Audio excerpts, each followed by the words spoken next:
The invitation. Thanks to Nava for the invitation. Also to Fred and the rest of the staff here. Karen was really helpful putting this together. Thanks, Karen. I don't even see her here, but there. Sorry, Karen. Right there in the middle. I just want to acknowledge I was the first paid employee at Eastern State. Our CEO is in the back. Sally Elk worked helping to lead the charge to save the building all the way back from the 80s. So she had 15 years work ahead of me. Today is our CEO, my boss. Also, Karen asked me to mention that the collections and the archives are open by appointment, and so I hope that you'll take inspiration from this and come visit some of the objects. I want to give you a quick overview of Eastern State Penitentiary and then talk about some other things after that. Eastern State was built on farmland outside of Philadelphia, opened in 1829. It was the world's first true penitentiary, a building designed for solitary confinement to inspire penance, true regret. It has this distinctive wagon wheel floor plan that still has today. The building has been copied all over the world. There are about 300 copies of Eastern State Penitentiary on 5 continents. Every little red dot on the map is a radial plan, a star-shaped prison modeled on Eastern State. Most of them are in Europe, but you also find them in Asia. Here we are in Mexico City, in London, another one in London. Sally and I visited this prison together a couple years back. Another British prison, a modern prison shaped like a star. And if you play the game Sim City and you tell the computer you want a prison in your simulated city, this is what it gives you. So the influence of the building is hard to exaggerate. It's always been harder to talk about the people. There are about 85,000 men and women who are incarcerated in the building over the course of 142 consecutive years. It survived all the way into the 20th century. These are guys in the work crew, officers at the front, and finally in 1971 the last prisoners were transferred out of Eastern State Penitentiary and the building was abandoned. The building as it stands today is a ruin, and a very beautiful one at that. So it's just acre after acre of these gorgeous classical architectural shapes that lies to us and tells you about how peaceful and calm life there must have been. By the 1980s, the building had been abandoned long enough that it looked like almost like a Mayan ruin out in the jungle. And there were plans to do things with it like build a shopping mall or condominiums. We began giving tours in the late 80s. The first tour started by 1994. It was open for regular tours with hard hats. Eventually we got rid of those hard hats. We stabilized the building with enough work. We no longer needed the hard hats. Most visitors today take an audio tour narrated by Steve Buscemi. We also give about 35,000 guided tours every year. We have the best guide staff in any historic site in the United States, I say with confidence. Try to take a tour sometime if you can. We host art installations. We always have. We've had over 100 art installations. This is a piece by an artist named Jesse Crimes, he made this mural while he was incarcerated in federal prison. And as Nava mentioned, we built a bar graph showing the rate of incarceration in U.S. history. A couple years back, it shows each bar is a decade. The low bar is the year that Eastern State closed, and the high bar is the last full decade, 2010, showing you the huge growth in the prison population in the United States. It also compares our rate of incarceration to all the other nations in the world and shows the racial disparity of our prison population over time. There's the racial breakdown in 1970 and again in 2010. We built a companion exhibit 2 years ago called Prisons Today, Questions in the Age of Mass Incarceration. Ask questions like, have you ever broken the law? If you say no to this question, you go into the exhibit to the right. We call this the liar's corridor, and it points out how unusual you are, that most of us have broken the law. If you go to the left and say you have broken the law, you admit that. It asks you to write down what crime you've broken, but then the artist Troy Richards mixes the confessions of some visitors to the exhibit with some people who are currently incarcerated, and we invite you to guess which one is which. Most people cannot guess whose confessions are whose, and it raises the question of what makes a criminal, what is criminality. We also do things like hire people who've been incarcerated to give tours. This is Craig, who taught himself how to paint while incarcerated, giving a tour of our chaplain's office. And Josette giving a tour of our synagogue. I'll talk more about the synagogue in a moment. We recently rewrote our mission statement to put criminal justice reform directly into our one-sentence mission statement. And even as we've asked our visitors to consider more and more complicated questions and more troubling aspects of American life, our attendance has thrived. Our attendance is now 4 times higher than it was 10 years ago. So we're doing all right, but we have a long way to go. We're just getting started. Happy to tell you more about Eastern State later, but that's not what you came here to hear about. You came to hear about the objects at the Center for Art and Wood. So, object lesson.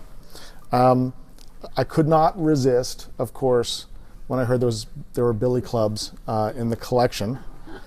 I didn't actually honestly consider anything else. Like, wait, there's billy clubs?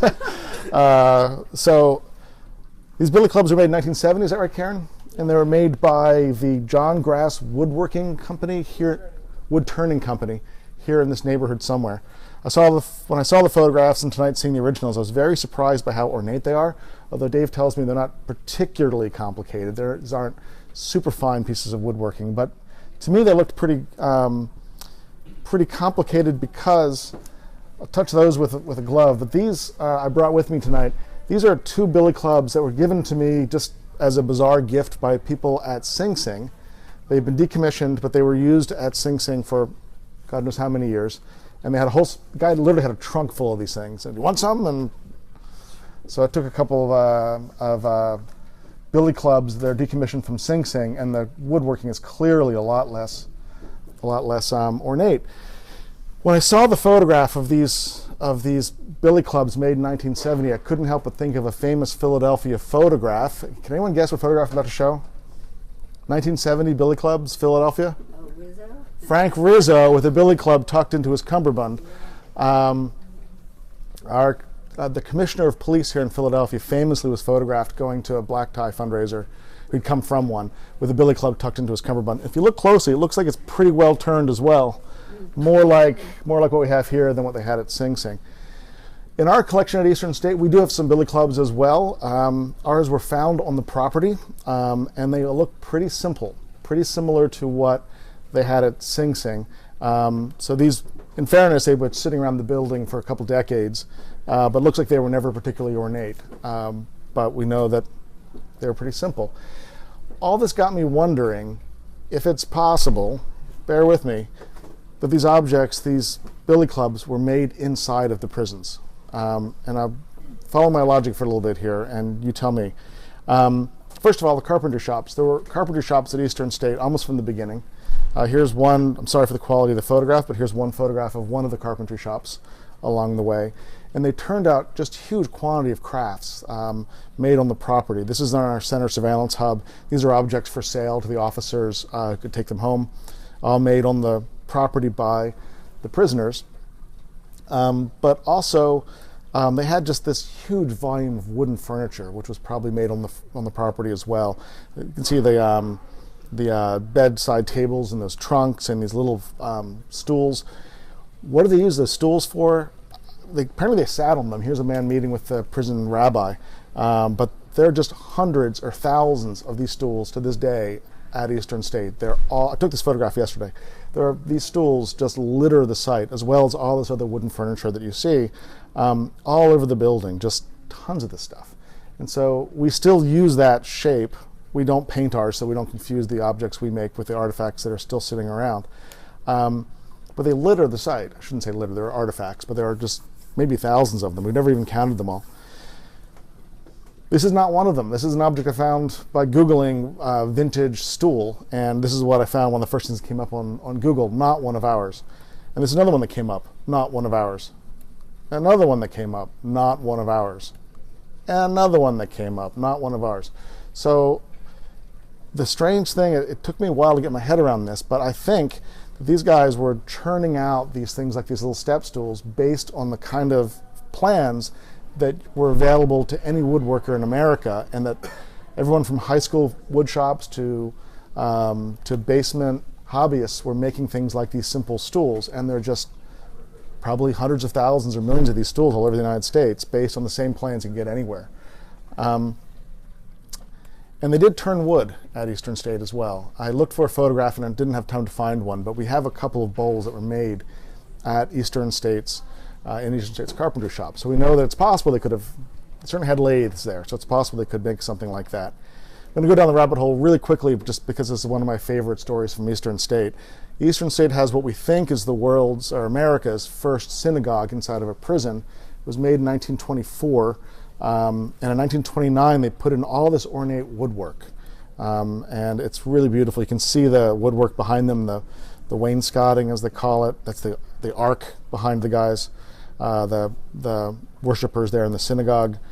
Here's another shot, and you can see these little legs back over here. This is what the synagogue looked like when Sally and I showed up, or Sally before I did, but when we started working on this project, this is the condition we found the synagogue in. And we eventually raised enough money and did a full restoration of the synagogue. It's the only space, well, one of two spaces, that have had a full restoration. But the quality, the nature of that space, we thought it wasn't right just to leave it the way that it was. You can look at an old cell and kind of piece it back together in your head, but we didn't think you could look at this and piece back together that ornate, beautiful room. So we did a full restoration. Here's what it looks like today. And you can see these little spindle legs running down the side. Not a particularly great photograph, but you can see the legs on the chair.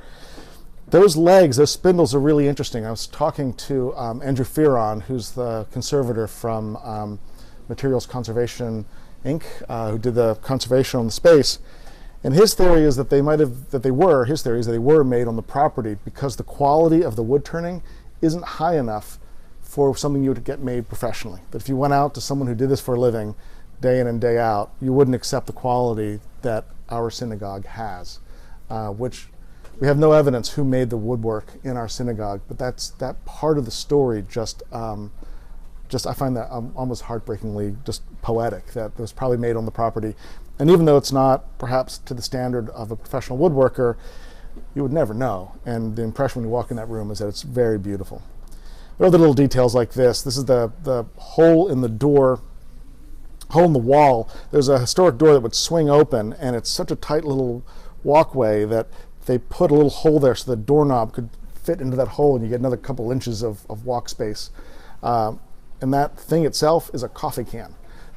So again, it feels kind of homemade a little bit, but also wonderful of people in the carpentry shop kind of piecing this thing together bit by bit, and these wonderful details. We put together an exhibit about Jewish life, and we used the detail of those spindles because they were so wonderful, that part of the story, and also the look, that in the space next to the synagogue in our exhibit about Jewish life, we copied those spindles and put them on all the exhibit cases to kind of evoke the carpentry done for the synagogue next door. So what else could be made in prison carpentry shops? I'm going to say something that is going to sound funny, and we're all going to probably laugh because it's darkly funny, but thinking about these billy clubs and whether or not they were actually made inside the prison got me thinking about something else that's always made me wonder if they're made inside of prisons: electric chairs. I am not an expert in electric chairs, but I've read a couple books along the way, and there is a ton written about the development of the technology of electric chairs. They're invented by a dentist named Arthur Southwark, and they debated for a long time whether they should use Westinghouse's direct current or Edison's alternating, no, I got the backwards. Anyway, alternating or direct current. Actually, both companies wanted them to use the other company's form of electricity to kill people in these chairs to prove that theirs was safer. But this whole debate about how to design electric chairs goes on and on and on. This is Pennsylvania's electric chair. This is Virginia's electric chair. This is Tennessee's. This is Texas. This is New York's electric chair, probably the most famous electric chair in the world. It's where the Rosenbergs were executed in the 50s. Of course, Andy Warhol made a set of prints of the electric chair in New York. It's back to Pennsylvania. With everything that's been written about electric chairs and who developed the technology and how it was tested and the people who were killed in those chairs, I've never heard anything about who actually made the physical chairs, like who actually designed the wood part of the chair. And they sure look to me like prison industry's stuff. And so this is Pennsylvania's electric chair. It, like many states, Pennsylvania accessioned, that's museum talk for collected the electric chair into the State Museum archives when the chair was decommissioned. And so Pennsylvania's chair today is in the State Museum's collection. It's never been on view, but Sally and I have seen it. This was clearly a long time ago, but I don't know, 15 years ago or so. They put together a small group of people to advise them on whether they should exhibit the electric chair. I'm actually holding one of the death masks they put over the face of the condemned. After I put together this PowerPoint this afternoon, I started wondering if that actually could be true, that the electric chair, it's been in the back of my mind for a long time about whether or not the actual chairs themselves came out of prison industries. And although I've thought that for a long time, I've actually, on reflection, this putting together this PowerPoint made me really stop and think about it some more. And actually I think that if they had been made in prison industries, someone would have commented on it by now. So despite everything I just said, just in like the last hour, I'm like, that would be noteworthy if the chair itself were made by prisoners. And so I think that the fact that no one's ever commented on it means it probably was made outside the prison. But they look, all of them look a lot like the sort of things, like just homemade, very simple carpentry, the way you see furniture coming out of prison industries for sure. So I don't know, but perhaps, I guess maybe someday we'll find out for sure. I guess the last thing I would say on that point is that when you force people to do something, you also have to be careful about if it would be subversive while they do it. And so I guess I would close with a quick story about Vermont. Vermont made people in their prison industries put the decals on the side of their police cars. And so they had this whole thing, and they discovered that for several years, the prisoners have been changing the Vermont state seal to have a pig buried inside of the state seal. So nothing against the police, but if you force people to do work against their will, you have to also be aware of the way they might subvert that. So so come visit Eastern State. The next thing that's coming up right now, we're working on a project right now. We are teaching animation to people inside of prisons, and so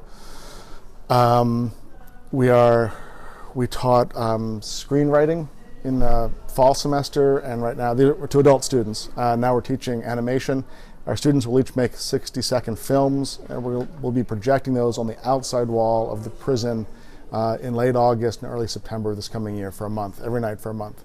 So we hope that you'll come up, and we'll also be hosting speakers and events kind of like this, actually, in the coffee shop across the street while our students' films are projecting on the front wall of the prison. So we hope you'll come out and visit.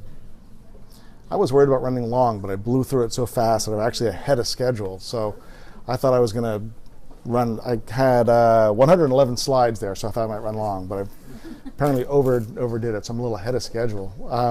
I can pass these around if you like, and I'm curious if anyone has any questions. Do you go into individual prisons, or are they brought over to you in the penitentiary? The students? Yes. We go into 2 prisons. We are teaching right now in Chester, which is a state prison, men's prison, and then we're also teaching in Riverside Correctional Facility, which is a women's county prison here in town. So we have students in both facilities. Do they have the opportunity of seeing their finished work? The students will have the opportunity to see their finished work. Unfortunately, we can't let them see it live, but we are filming the front wall of the prison while their films show, and then we're going to take those films back into the prison and show them what their work looked like while it was on the screen.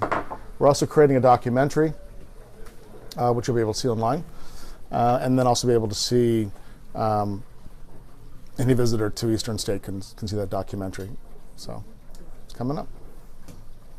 Yes? I'm just curious, if you were hit over the head with that, were they hitting to knock out people they were pursuing, or just stop them?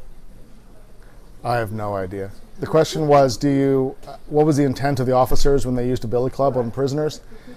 I'm sure that over the course of 142 years, I'm sure there were officers who used them for all sorts of purposes.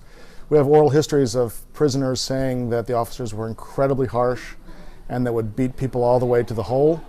And then we have other oral histories where people say the officers were very careful not to overuse force. It's a matter of opinion. I mean, but the place was open for 142 years. 85,000 men and women were incarcerated there over time. So I'm sure all manner of experiences took place.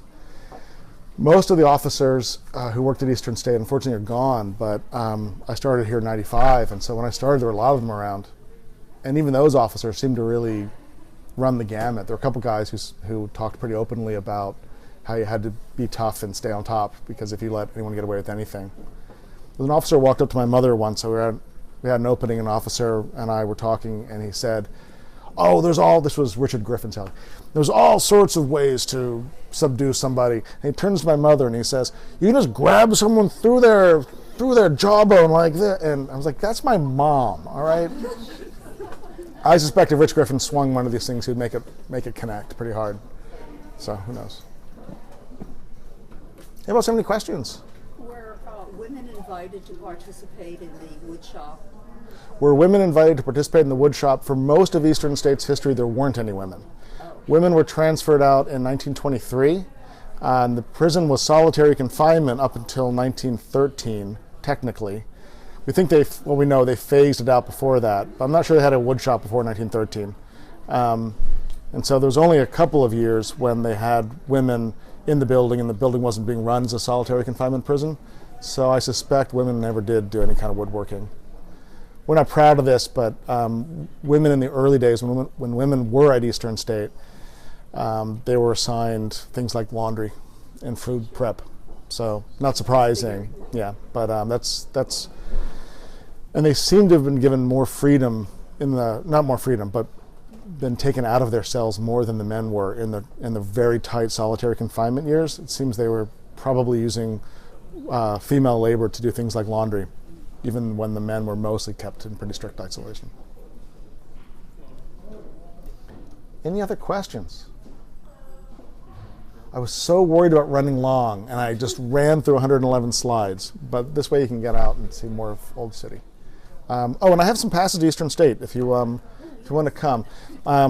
Forgive me, I just realized they expire in April, so you better use them fast. But there's some passes and some maps of the site. Please come visit. If you haven't visited in the last couple of years, or if you never visited at all, things have changed a lot. We're on a different path that we're very confident is the direction we should be going. So, thank you so much for being here. Thanks for coming, everybody. Right. Yeah, that's great.